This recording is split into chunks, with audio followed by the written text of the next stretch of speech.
எல்லாருக்கும் ஒரு சீக்ரெட் சொல்லட்டுங்களா? இந்த அக்ஷய திருத்தியைக்கு நம்மளால ஒரு குண்டுமணி நகை கூட வாங்க முடியலன்னு நினைக்கிறீங்களா? இல்ல வெள்ளி காயின் கூட வாங்க முடியலன்னு நினைக்கிறீங்களா? இல்ல இதெல்லாம் நாங்க வாங்கி பழக்கம் இருக்கு, இனிமேலும் வாங்குவோம்னு நினைக்கிறவங்களா இருந்தாலும் பரவாயில்ல. இந்த தங்கம், வெள்ளி, பணம் இவ்வளவு ஏன் 16 செல்வங்களுக்கும் அதிபதி மகாலட்சுமி தேவி தானே. பணத்தை தன் கட்டுப்பாட்டுக்குள்ள வச்சிருக்கிறவரு நம்ம குபேரர் தானே. இந்த லட்சுமி குபேர பூஜையை ஒரு முறை இந்த அக்ஷய திருத்தியைக்கு செஞ்சு பாருங்க. நிச்சயமா அடுத்த அக்ஷய திருத்தியைக்கு ஒரு பவுனோட விலை 1 லட்சம் இல்லைங்க, 2 லட்சம் இல்ல, 10 லட்சம் இருந்தாலும் உங்களால வாங்க முடியும். ஒரே ஒரு தடவை மகாலட்சுமி குபேர பூஜையை செஞ்சு பாருங்க. மகாலட்சுமி குபேர பூஜை செய்யறதுக்கு என்னதான் வேணும்னு நினைக்கிறீங்களா? ஒரு மணக்கட்டையும் ஒரு தாம்பூலமும் எடுத்துக்கோங்க. தாம்பூலத்துல மங்கள பொருட்கள் எடுத்துக்கோங்க. மகாலட்சுமி தேவியோட படங்களோ அப்படி இல்லைன்னா உருவ சிலை இருந்தாலும் பரவாயில்ல, அதையும் எடுத்துக்கோங்க. முக்கியமா இதுல கலசம் வைக்கணும். உங்கள்கிட்ட இருக்கக்கூடிய பித்தளை கலசம், மண் கலசம், இல்ல செம்பு, தங்கம், வெள்ளின்னு எந்த கலசம் இருந்தாலும் அம்பாலா அந்த கலசத்தில் ஆவாகனம் பண்ணிட்டு மங்கள பொருட்கள்லாம் வச்சுட்டு கடைசியா ஜலதீபம் ஏற்றுங்க. இது கடைசி இல்லைங்க,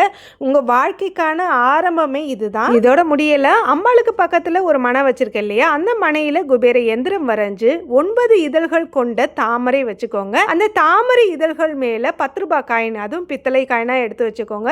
9 காயின் எடுத்து வச்சுக்கோங்க. ஒவ்வொரு கட்டத்திலையும் ஒவ்வொரு காயின் வச்சுட்டு அக்ஷதை தூவி ஓம் லக்ஷ்மி குபேர தன தானிய பத்தையே நமோ நமகன்னு சொல்லி உங்கள் லக்ஷ்மி குபேர பூஜையை நிறைவு பண்ணுங்க. அன்பே சிவம்.